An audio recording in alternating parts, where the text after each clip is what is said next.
नमस्कार सांग मैंने मुकादम्बिनी आपण मानकर सांग एवं मोटिवेशनल स्पीकर आज पुणी थे गोटे नुआ भिडियो आपण मान सामना को आसी अच्छी सांग मैंने अतीत को भूली पार ना कि अतीत निजक बाहर कर कि निज भविष्य को देखी पारना निज भविष्य निजक प्रिपेयर कर पारना कारण आपण अतीत को छाड़ी पारना कि ताहले भिडियोटी केवल केवल आपण मानक आम ये भिडियो गोटे सुंदर कहानी शुणा एवं बुझीबार प्रयास करबा जदि अतीत आम स्टक जदि अतीत रहिबा एवं अतीत घटी घटना गुड़ी को नहीं भविष्यतर समस्यार समाधान खोजार प्रयास करबा ताहले किपरि आम जीवन में केबे भी उन्नत हो पारिबा नहीं किपरि आम सफलता आड़ को जाई परिबा नहीं किपरि अतीत आमको पछको टाणिकी धरी जहाँ फल आम आग को बढ़ी पारुने से विषय बुझीबार प्रयास करबा जहाँ फल आम अतीत को सहजरे छाड़ी परिबा एवं भविष्य आड़ को आगे बारे सक्षम हो पारिबा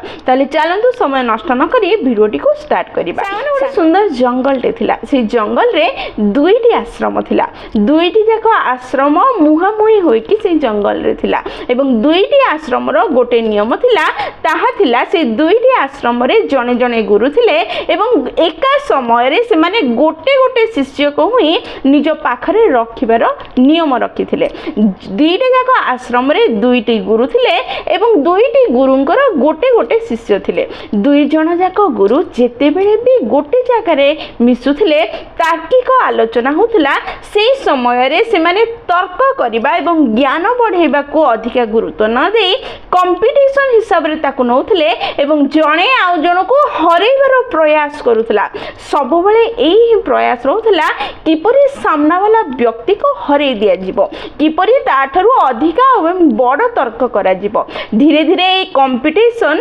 द्वेष रे परिणत हला एवं द्वेष घृणा रे परिशेष रे दि जणक भितरे दुईटी गुरुंक भितरे कथावार्ता बंद हो गला दि जण कार को चाहिबा को मध्य चाहिले नहीं कथावार्ता हेबा बंद हैला दीटा गुरु जाक निजर गोटे गोटे शिष्य को कहिले आम दि जणक भितरे भलो संपर्क नहीं तेनु ता शिष्य सह तू मध्य कथावार्ता हेबु नहीं एवं दि जण अलग अलग रहिले निज जीवन चलेले निज पाठ पढ़ा निज ज्ञान निज शिक्षा उपर ध्यान दिले प्रथम आश्रमर शिष्य जी थिला से शिष्यटी बहुत ही सरल व्यक्तिटे थिला सी गुरुंकर कथा को सहजरे बुझी पारु नथिला गुरु बहुत बड़ बड़ ज्ञान देउथिले शास्त्र कथा कहउथिले ताको बुझेबार प्रयास करूथिले किंतु से बुझी पारु नथिला से भाबिला दिने बसी जदि मु पाख आश्रमर शिष्य सह टिके कथा होबार सुविधा पाई थांती ताले केते भलो होई थांदा जो कथा मु गुरुंक ठारू शिखि पारु नाही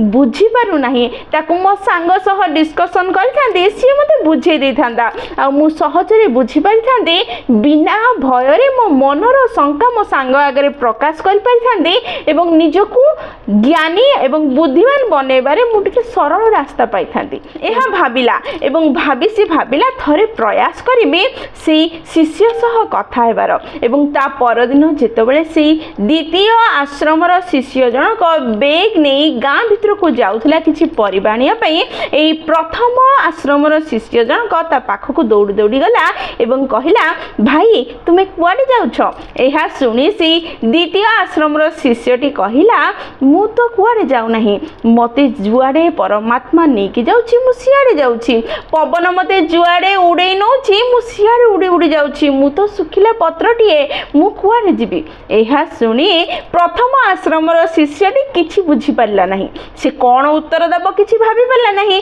किछि कहला नहीं चुप रही गला एतिकी रे कथावार्ता बंद हो गला तापरे सी प्रथम आश्रमर शिष्यटी भाबिला ये तो बहुत जटिल कथा सी कोन कहला मु तो बुझी पारली नहीं मु किछि प्रति उत्तर देई पारली नहीं बंधुता केमिति हबो गुरुदेव ठीक कहउछंती ए मानक सह कथा हबा ही भूल अटे माने कोन कहउछंती मु भाबी पारुनी एहा भाबिला आश्रम को चली गला एवं संध्या रे निज गुरुंक पाखु जाय हाथ जोड़ी कहला गुरुदेव आपण जहा कहउछंती ମହାନ୍ତି ଠିକ୍ କହିଛନ୍ତି। ମୁଁ ହଠାତ୍ ଭୁଲରେ ଦ୍ୱିତୀୟ ଆଶ୍ରମର ଶିଷ୍ୟକୁ ପଚାରିଦେଲି କି ତୁ କୁଆଡ଼େ ଯାଉଛୁ? ସିଏ ମୋତେ କହିଲା ମୁଁ ତ କୁଆଡ଼େ ଯାଉନି, ମୋତେ ପବନ ଯୁଆଡ଼େ ଉଡ଼େଇ ନେଉଛି ସିଆଡ଼େ ଯାଉଛି, ପରମାତ୍ମା ଯୁଆଡ଼େ ନେଉଛନ୍ତି ସିଆଡ଼େ ଯାଉଛି, ମୁଁ ଗୋଟେ ଶୁଖିଲା ପତ୍ର। ଆଉ ମୁଁ କିଛି କହିପାରିଲି ନାହିଁ। ଏହା ଶୁଣି ଗୁରୁ କହିଲେ ତର୍କରେ କେବେ ହାରିବୁ ନାହିଁ, ଜବାବ ଭଲରେ ଦେବାର ପ୍ରୟାସ କରିବୁ। ଚୁପ୍ ରହିଲୁ ମାନେ ହାରିଗଲୁ। କାଲି ପୁଣି ଥରେ ସେଇ ଜାଗାରେ ଛିଡ଼ା ହେବୁ ଯେତେବେଳେ ସେଇ ଶିଷ୍ୟ ଆସିବ ଏବଂ ତାକୁ ସେମ୍ ପ୍ରଶ୍ନ ପଚାରିବୁ, କୁଆଡ଼େ ଯାଉଛ ଭାଇ? ଆଉ ସେ ଯେତେବେଳେ କହିବ ମୁଁ ପତ୍ର ଅଟେ, ପବନ ସୁଅରେ ଉଡ଼ିକି ଯାଉଛି, ପରମାତ୍ମା ନେଉଛନ୍ତି, ସେତେବେଳେ କହିବୁ ପବନ ତ ବୋହୁନି, ତୁ କିପରି ଉଡ଼ୁଛୁ? ଏଇ କଥା ନିଶ୍ଚୟ ପଚାରିବୁ। ଗୁରୁଦେବଙ୍କ କଥାରେ ହଁ ମାରିଲା। ତା ପରଦିନ ପୁଣି ଯାଇକି ସେଇଠି ଛିଡ଼ା ହେଇଥିଲା। ଆଉ ଦ୍ୱିତୀୟ ଆଶ୍ରମର ଶିଷ୍ୟଟି ଯେତେବେଳେ ବେଗ୍ ନେଇକି ବାହାରିଲା ସେତେବେଳେ ତାକୁ ପଚାରିଲା ତୁମେ କୁଆଡ଼େ ଯାଉଛ?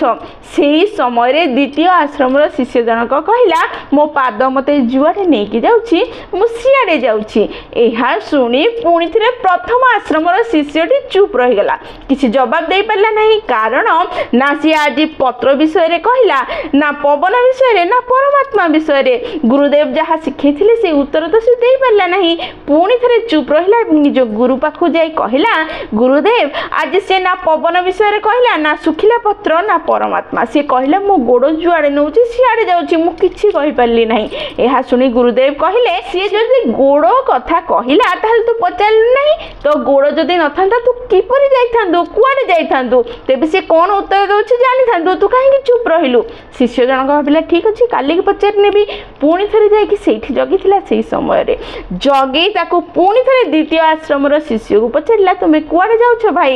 ସେଇ ବ୍ୟକ୍ତି ଜଣକ କହିଲା ମୁଁ ଗାଁକୁ ଯାଉଛି ଏବଂ ପରିବା କିଛି ନେଇକି ଆସିବି। ସିଧା କଥା କହିଲା, ନା ଗୋଡ଼ ନେଉଛି ଯୁଆଡ଼େ ସିଆଡ଼େ ଯାଉଛି କହିଲା, ନା ପବନ କଥା କହିଲା। ପ୍ରଥମ ଆଶ୍ରମର ଶିଷ୍ୟ ଜଣକ ଆଉ କିଛି କହିପାରିଲା ନାହିଁ, ତା ସହ ତର୍କ କରିପାରିଲା ନାହିଁ, ଆଉ ଚୁପ୍ ରହିଗଲା।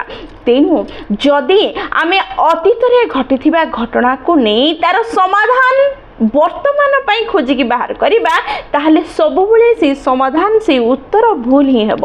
ତେଣୁ ସବୁବେଳେ ବର୍ତ୍ତମାନରେ ବଞ୍ଚିବାର ପ୍ରୟାସ କରିବା ଦରକାର।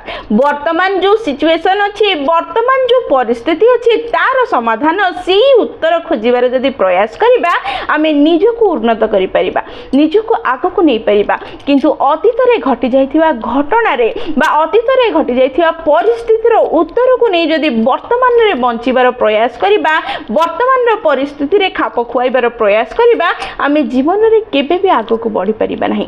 ଯଦି ଜୀବନରେ ସୁଖୀ ହେବା ପାଇଁ ଚାହୁଁଛେ, ନିଜକୁ ଉନ୍ନତ କରିବା ପାଇଁ ଚାହୁଁଛେ, ନିଜକୁ ସଫଳ ସୁଖୀ କରିବା ପାଇଁ ଚାହୁଁଛେ, ତାହେଲେ ଆମେ ନିଶ୍ଚୟ ନିଜ ଅତୀତକୁ ଛାଡ଼ି ବର୍ତ୍ତମାନ ଉପରେ ଧ୍ୟାନ ଦେବାକୁ ପଡ଼ିବ। ବର୍ତ୍ତମାନର ପରିସ୍ଥିତି, ବର୍ତ୍ତମାନର ଅବସ୍ଥାକୁ ଦେଖି ତାର ସମାଧାନ, ତା ଉତ୍ତର ଖୋଜିବାକୁ ପଡ଼ିବ, ଯାହା ଆମକୁ ଉନ୍ନତ, ଦକ୍ଷ ଏବଂ ସକ୍ଷମ କରିପାରିବ। ଅନ୍ୟକୁ ହରେଇବାର ପ୍ରୟାସ ନ କରି ନିଜକୁ ଜିତେଇବାର ପ୍ରୟାସ କରିବାକୁ ପଡ଼ିବ। ଅନ୍ୟର ଅଭାବ ଖୋଜିବା ବଦଳରେ ନିଜ ଅଭାବକୁ ପୂରଣ କରି ନିଜକୁ ଦକ୍ଷ କରିବାକୁ ପଡ଼ିବ। ତେବେ ଯାଇ ଆମେ ସକ୍ଷମ, ସଫଳ, ସୁଖୀ, ଧନୀ ହୋଇପାରିବା।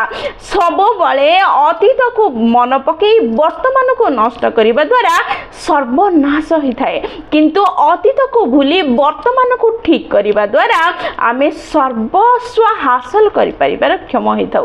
ତେଣୁ ଅତୀତରେ ଫସିବା ଛାଡ଼ି, ଅତୀତର ପ୍ରଶ୍ନର ଉତ୍ତରକୁ ନେଇ ବର୍ତ୍ତମାନର ସମାଧାନ ଖୋଜିବାକୁ ଛାଡ଼ି ନିଜକୁ ବର୍ତ୍ତମାନ ସମୟରେ ବଞ୍ଚିବାର ପ୍ରୟାସ କରନ୍ତୁ। ଯାହା ଘଟିଯାଇଛି ତାହା ଘଟିଯାଇଛି, ନା ତାକୁ ପରିବର୍ତ୍ତନ କରାଯାଇପାରିବ, ନା ତାକୁ ପୁଣି ଥରେ ଫେରି ନିଆଯାଇପାରିବ।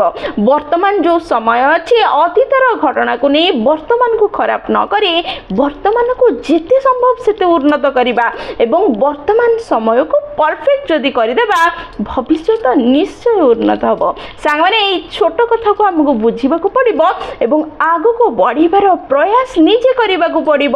ତେବେ ଯାଇ ଆମେ ଅତୀତରୁ ବାହାରିବା, ବର୍ତ୍ତମାନକୁ ସୁନ୍ଦର କରିପାରିବା। ସାଙ୍ଗମାନେ ଭିଡ଼ିଓଟି ଯଦି ଆପଣଙ୍କୁ ପସନ୍ଦ ଆସିଛି, ଆପଣଙ୍କ ହୃଦୟକୁ ଛୁଇଁଛି, ତାହେଲେ ନିଶ୍ଚୟ ଲାଇକ୍, ସେୟାର ଆଉ କମେଣ୍ଟ କରିବେ।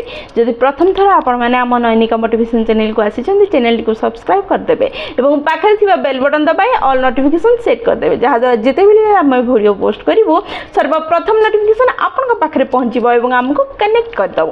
ତାହେଲେ ମୁଁ ରହିଲି ସାଙ୍ଗମାନେ, ପୁଣି ଥରେ ଦେଖା ହେବ ଗୋଟେ ନୂଆ ଭିଡ଼ିଓରେ ନୂଆ ଟପିକ୍ ସହ। ସେହି ପର୍ଯ୍ୟନ୍ତ ନିଜର ଧ୍ୟାନ ରଖନ୍ତୁ ଏବଂ ବହୁତ ଖୁସିରେ ରୁହନ୍ତୁ, କାରଣ ଖୁସିରେ ରହିବା ବହୁତ ଜରୁରୀ। ଜୟ ଜଗନ୍ନାଥ।